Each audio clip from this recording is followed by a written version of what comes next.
এখন আমি সাবুর খিচুড়ি করে দেখাচ্ছি। এটা খিচুড়ি মানে কিন্তু ডাল দিয়ে নয়, এটা সাবুটা আমি প্রথমে ভিজিয়ে রেখে দিয়েছিলাম, ধুয়ে ভালো করে, তারপর ভিজিয়ে রেখে দিয়েছিলাম। 6-7 ঘন্টা পর এটা এরকম নরম তুলতুলে হয়ে গেছে। হ্যাঁ, আমি এটা করতে নিচ্ছি। বাদাম ড্রাই রোস্ট করে নিয়েছি, দিয়ে এটাকে হালকা গ্রাইন্ড করে নিয়েছি। একটু ক্রাশ ক্রাশ ইয়ে থাকবে, মুখে পড়বে, একটু ভালো লাগবে। এখানে লবণ আছে, বেল পেপার আছে 3 রকমের, ধনেপাতা আছে। এখানে আমি সাদা তেল দিয়ে করব, কেউ যে যা তেল খায় সেই দিয়ে করতে পারে। এখানে আছে কসুরি মেথি, লবণ আছে। এখানে একটু ভাজা মশলা করে রেখে দিয়েছি আমি, আর আলু আছে, আলুটাকে ভেজে নেব প্রথমে। এখানে আছে শুকনো লঙ্কা কুচি করা, আদা কুচি আর কাঁচা লঙ্কা কুচি। প্রথমে আমি ঢাকা দিয়ে আলুটাকে ভালো করে ভেজে নেব। কড়াই তেল দিলাম, গ্যাসটা জ্বালানোই আছে। আলুটাকে ঢাকা দিয়ে ভেজে নেব। সিদ্ধ করেও করা যায়, কিন্তু সিদ্ধ করে খুব একটা ভালো লাগে না, সেই জন্যে অল্প লবণ দিয়ে এটা ঢাকা দিয়ে একটু ভেজে নেব, তাহলে টেস্টি লাগে।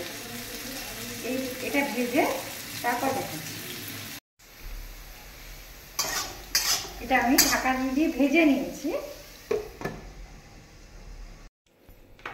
কড়াইয়ে আর একটু তেল দিয়ে দিলাম।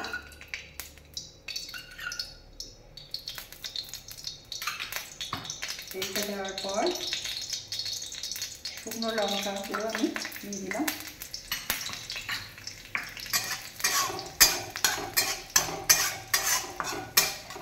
শুকনো লঙ্কাটা ভাজা ভাজা হলে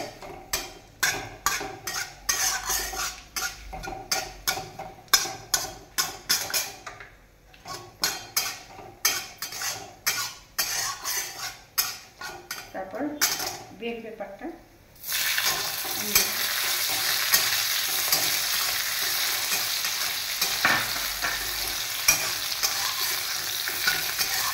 এটা হালকা ভাজা হয়ে গেলে এই সাবু এটা দিয়ে দিলাম।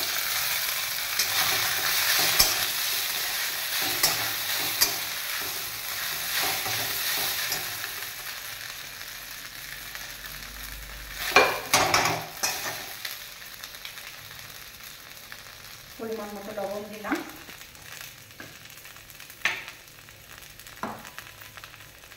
একটু আদা কুচি দিলাম,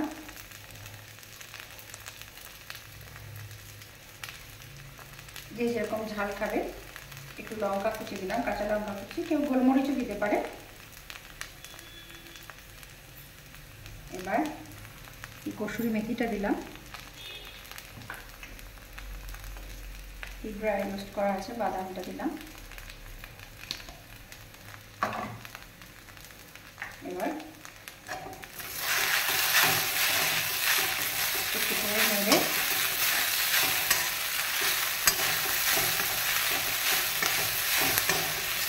এই ভাজা আলুটা দিয়ে দিলাম। এই আলুটাকে সিদ্ধ করেও দিতে পারে।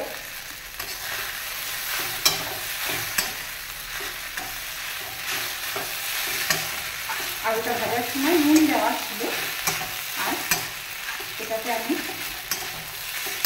লবণ দিয়েছি। সাবুটাকে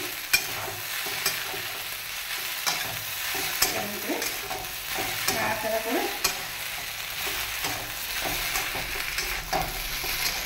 কিছুক্ষণ এটা নাড়াচাড়া করে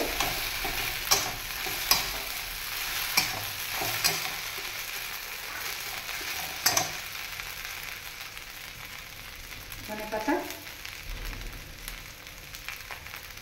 আর এই যে ভাজা মশলা করে রেখেছি, এটার মধ্যে এলাচ, লবঙ্গ, দারচিনি, জিরে, ধনে, শুকনো লঙ্কা দিয়ে এটা ড্রাই রোস্ট করে গুঁড়ো করা আছে। এটা আমি অল্প একটু এখানে ছড়িয়ে দিলাম। এবার এটা রেডি হয়ে গেছে।